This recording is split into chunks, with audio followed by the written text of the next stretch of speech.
The fastest way to get your prayers answered is to pray for the will of your soul to be done. And a lot of us don't learn this. It's something that I also learned later in life.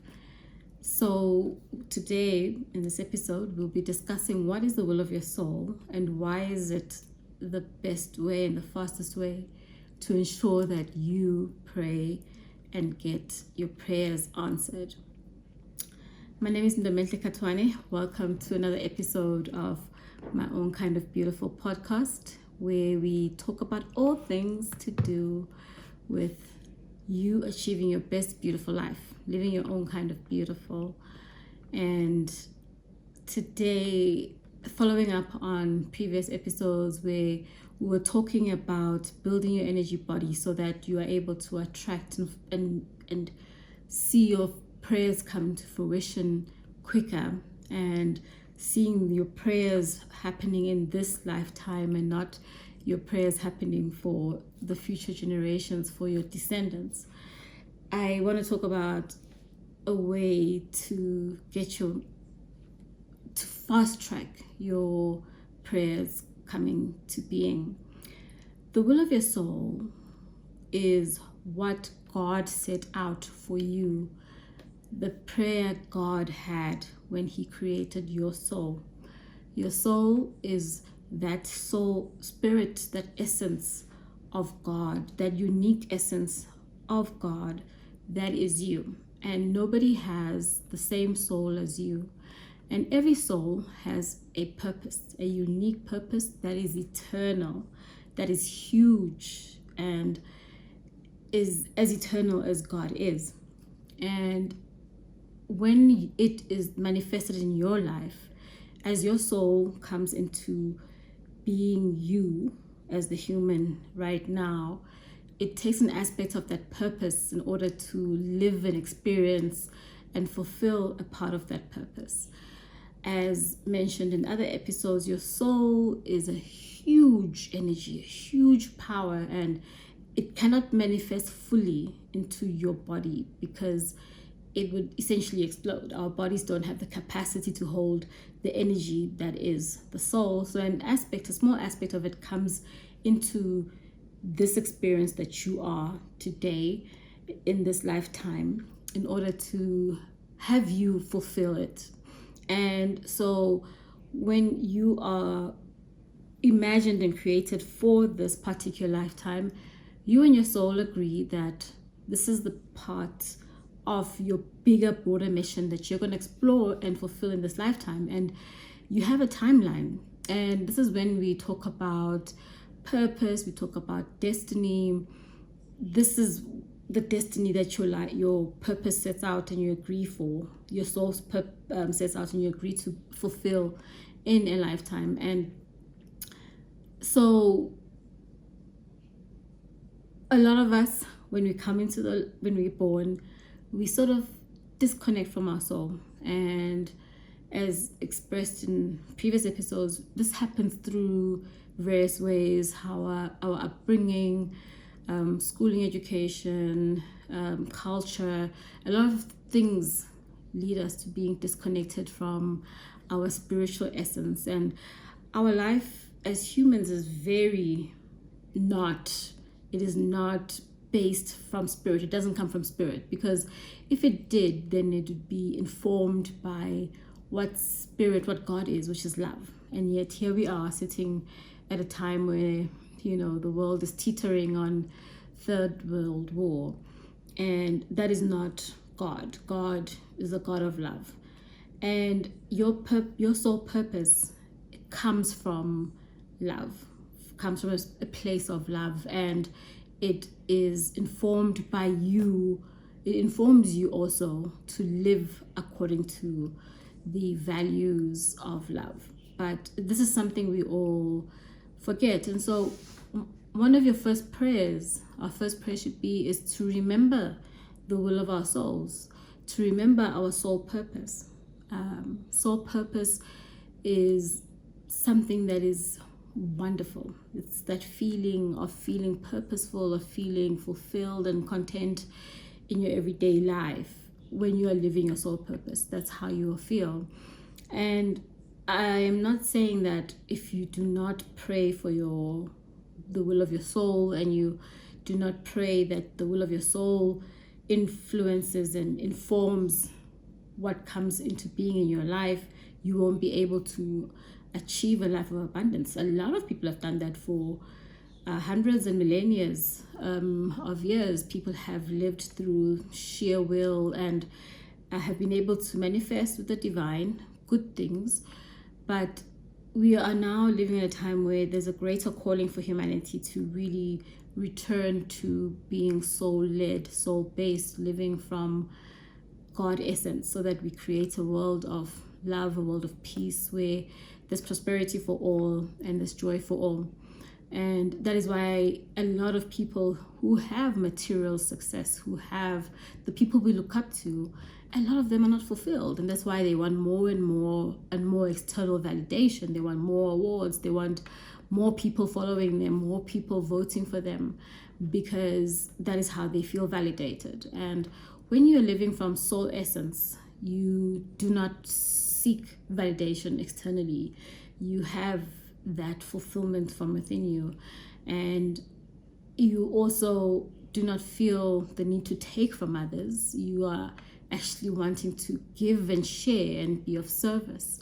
That's the nature of love. Love shares, love serves. It doesn't seek to manipulate or take from others. And so that's the difference. You can still continue and live a very abundant material life, manifesting your prayers and going for prayers that are not soul based, not soul led. It's your free will. You have the free will to make that choice. But if you want that life that feels magical, feels fulfilling, feels really good, vibrating in every cell in your body, the best way you will achieve that is living your life that is the will of your soul purpose. So the first is to pray, to remember what the will of your soul is. And thereafter is to pray for the will of your soul to come into being. And this then differs, because it differs from the traditional way of manifestation, or the traditional way of that we've come to know, of bringing your prayers into fruition.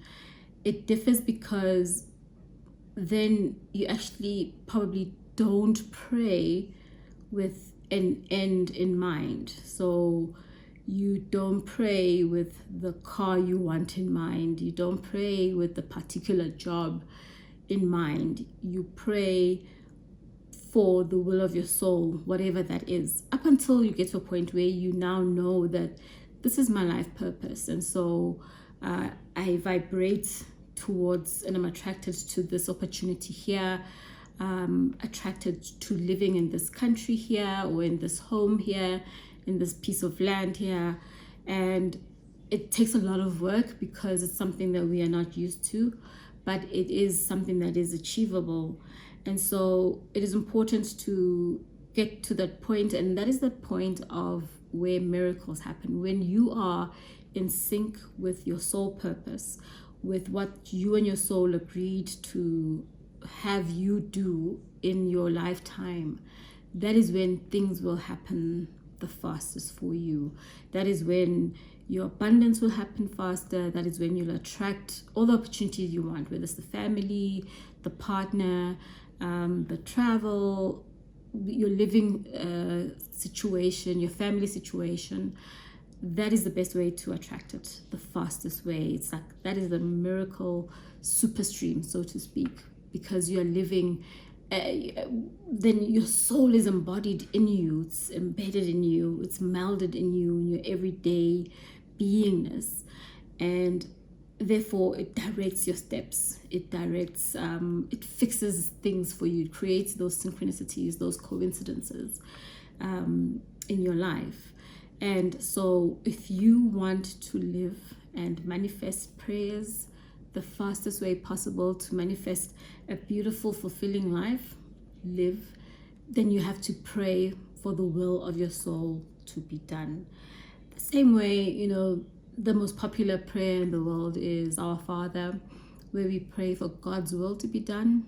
That's exactly what you're doing when you're asking for the will of your soul to be done. It's you asking for the will of God for you to be done for you. And I think sometimes it also gets confusing when you thinking about it, and you think that if I am in soul alignment and the soul is all good, then why do bad things happen? Challenging things will definitely still happen, even when you are praying for the will of the soul to happen. Even if you're living soul aligned, challenges will happen. Lessons are still there, and that is all part of you learning to live and grow in love. And so it's not to say that then when you are living your soul-led life, everything is 1000% hunky-dory. You will have those challenges, but you will be okay, because you know that all those challenges are also happening for a purpose, for you to live a much more loving life. And also when we talk about living your soul aligned life, it brings into question the whole idea of destiny, as I mentioned earlier. When you have the agreement with your soul for you to have your life, to incarnate in a lifetime, you set a particular destiny that is potential for you to achieve. And there are many timelines in that destiny based on the choices and decisions you make from the time you're born. And so there's a myriad of timelines, and there's a myriad of paces that you will be able to move at towards the destiny that you have set for that lifetime. So if your goal in this particular lifetime was to learn forgiveness and to then teach other people forgiveness, you'll find that you experience challenges that force you to experience and to face forgiveness. And whether you choose forgiveness, to forgive or not, then becomes the determination in terms of your timeline. And so your soul is always, it's something that's there to support you, not to punish you. So even if you don't meet a particular set destiny in a lifetime, there's always so much benefit and so much learning that your soul experiences just by you being you on the planet. And so those lessons go back to the soul, and the soul grows and learns love. So it does get a bit complicated to try and explain. I've tried to simplify it, but you do have a destiny in a lifetime, and there are many timelines you can choose, influenced by your free will. And your soul will always be there trying to guide you. Your guides, your angels will also be there to try and guide you. But at the end of the day, you are in the driver's seat with your free will. And so if you say to your free will and you surrender your free will to God's will, because God's will, your soul will, is informed by universal experience, it's informed and supported by universal intelligence, your own free will does not have the capacity to even begin to generate an ounce of that intelligence. So it's easier, for example, if you're an entrepreneur like myself, to get a business idea that will be differentiated, that will have you working the least effort, if you ask for that business idea to come from your soul, because your soul will be able to help bring to you that divine idea where you don't have the need to compete with anyone else, because your offering is uniquely you, and it will have a unique audience for it. So whether you're looking for a business idea, or you want a job, or whatever it is you want to do for a living, if you ask for the will of your soul to guide you, you are most likely to find that you follow a path that has the least resistance, the least effort, the least stress. And don't we all want a less stressful life? I know I do. And so you will be able to position yourself in the market, even if that idea is something that seems like you are going into a very contested or congested marketplace. You will be able to differentiate your offering just by being you, and because it is your purpose at this time, in this lifetime, your sole purpose, you will be supported and guided in amazing ways, and you will experience the success and the influence that comes with being someone who's working from soul. And there are many entrepreneurs I've come across, especially in the last 5 years, who are living that way, who are working in that way, and I really admire, and you can see that they are fulfilled, they are content, and they are in service of the greater good of all. So pray for the will of your soul, ask that that is revealed to you, and then pray that the will of your soul comes to be. The will of your soul comes to be in terms of the business you want, or the career you want, or the life partner you were meant to have, because all of those things are predetermined. So pray for the will of your soul, ask that that is revealed to you, and that every step that you take is guided by the will of your soul. And I promise you, that is the miracle place. That is the place where you will have the contentedness, the fulfillment, and the joy, and the inspiration, infinite creativity, to be excited and to live a really, really fulfilling, beautiful life, which you do deserve. Thank you for joining me on this episode. My name is Ndomehle Katwane, and we are on the My Own Kind of Beautiful podcast, where we help you find and express your own kind of beautiful, which is your soul-led life, your soul purpose, the will of your soul. See you next time.